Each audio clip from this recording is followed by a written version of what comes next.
15th Avenue, Henry, East 32 to New York, distribute a firearm. Arrival live, chicken lots 84, location is sent to the semester lots 83 warning.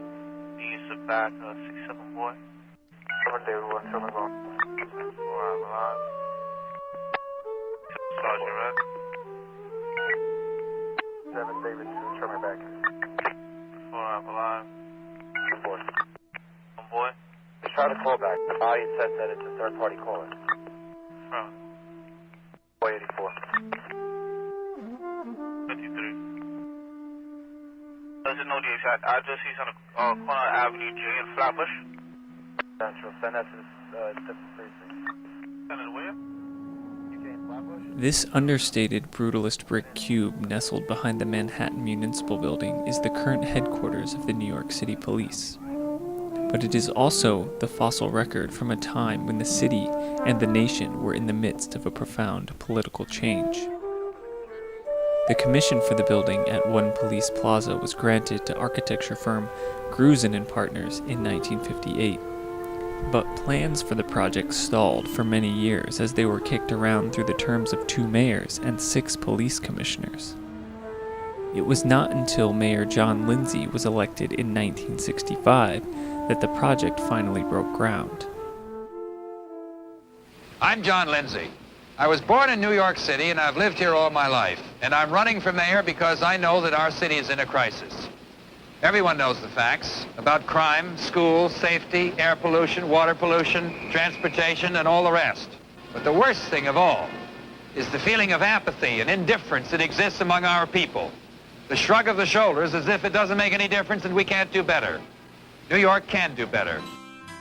At the time of his election, Lindsay was an ambitious, young, Yale-educated Republican congressman with a liberal voting record which was increasingly at odds with his own party. To many, Lindsay evoked the image of another idealistic Ivy League-educated leader who fell victim to the shooter on the grassy knoll just 2 years prior.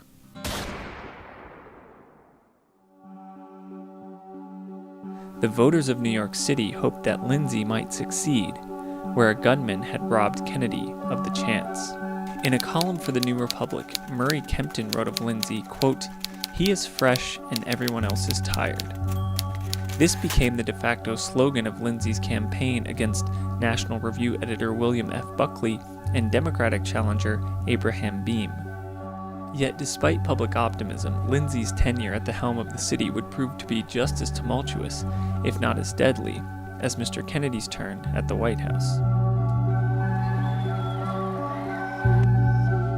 On his first day in office, January 1st, 1966, the Transit Workers Union went on strike. When the transit wheels grind to a stop in New York City, it's worldwide news. Setting an example for New Yorkers is Mayor John Lindsay, who leaves gasping reporters in his wake. The man who started it all, Michael Quill, head of the Transport Workers Union, was cited for contempt when he ignored an injunction against the strike and was lodged in the civil jail with other union leaders. The strike lasted 12 days until the Lindsay administration caved, acceding to almost all of the union's demands, including wage increases, an additional paid holiday, and increased pension benefits. The seeds of the strike had been planted 8 years prior in 1958, when then-Mayor Robert Wagner had granted collective bargaining rights to city employees. This move by Wagner broke for good the stronghold that the Tammany Hall machine held over politics in the city. The unions became the new power brokers. They had become increasingly influential throughout the course of Wagner's 3 terms in office, and the labor unrest promoted by the sanitation workers and the teachers union would plague Lindsay throughout his first term. In the last 3 weeks that we were out on strike, we got almost no more than we were offered at the very beginning of this strike. So we certainly weren't out here in the picket lines for money. His concessions to the unions more than doubled the city budget through the course of his mayorship, and would eventually lead to the 1975 financial crisis that turned the fate of the city over to the banks.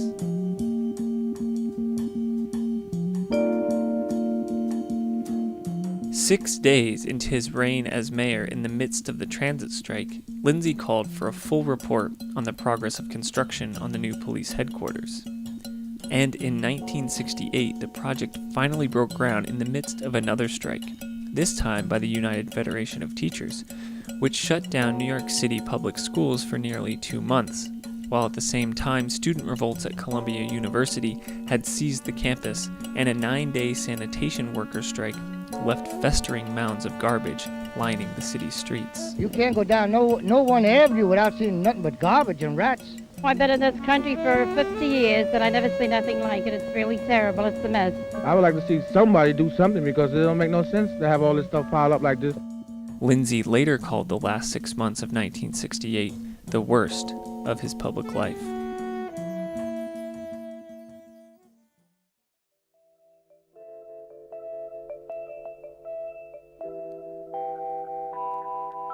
Construction of the new police headquarters was finally completed in 1973, 15 years after the initial plans for the building were conceived. Upon its completion, the New York Times architecture critic Paul Goldberger praised the structure, saying, quote, "The police building is not particularly innovative or flashy, but it is good, intelligent design, a rare commodity for a New York municipal structure these days." Goldberger goes on, "It's as a piece of urban design that the building wins its highest marks. The surrounding plazas do more than set off the building aesthetically and provide good open spaces in themselves. They tie the police headquarters into the surrounding neighborhood as well. A site that could have been an isolated island, given the way the city arteries and Brooklyn Bridge approaches cut it off from its neighbors, is now a new focal point, accessible from 3 sides." From breaking ground to completion, the police headquarters project had spanned the entire length of Lindsay's term in office, which were also some of the most transformative years of the 20th century. With its modernist formalism and its Keynesian welfare state functionalism, the police headquarters project was perhaps a relic of an era that the project itself had outlived. The world of 1958 in which the project was conceived was a very different one from the world in which the finished building finally stood in 1973. The modernist adventure that seemed so self-assured in the late 1950s and early 1960s had come into crisis by the mid-1970s. And with his shepherding of the police headquarters project, Lindsay sought to make something solid and familiar, to preserve something of the past at a time when so much was in flux.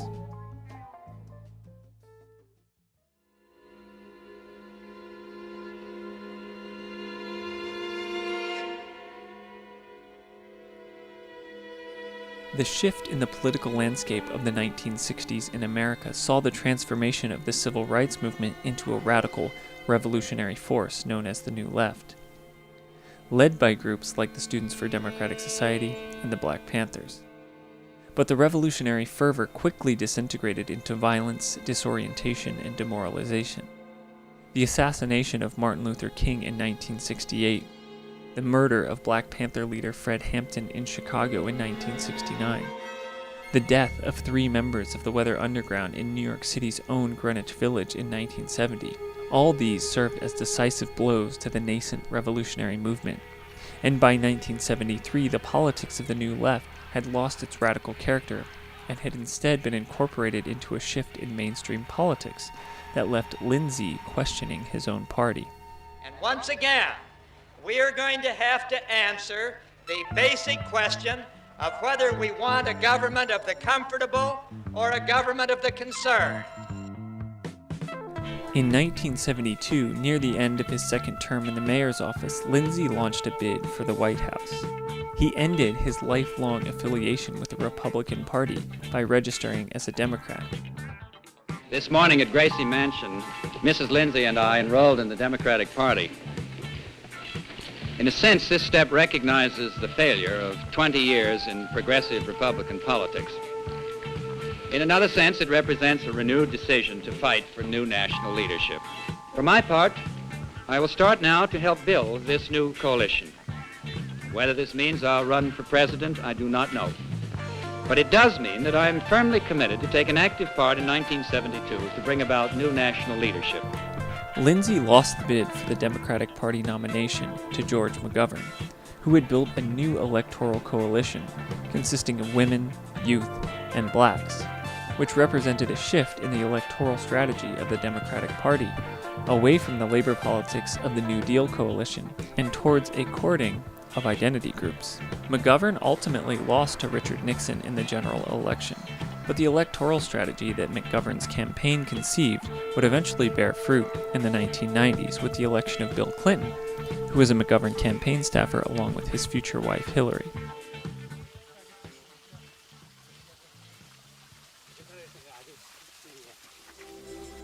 In 1993, the year that Clinton took office, the Lindsay administration held a reunion at which someone yelled out a pithy paraphrase of Lindsay's old campaign slogan, "You still look fresh, Mr. Mayor."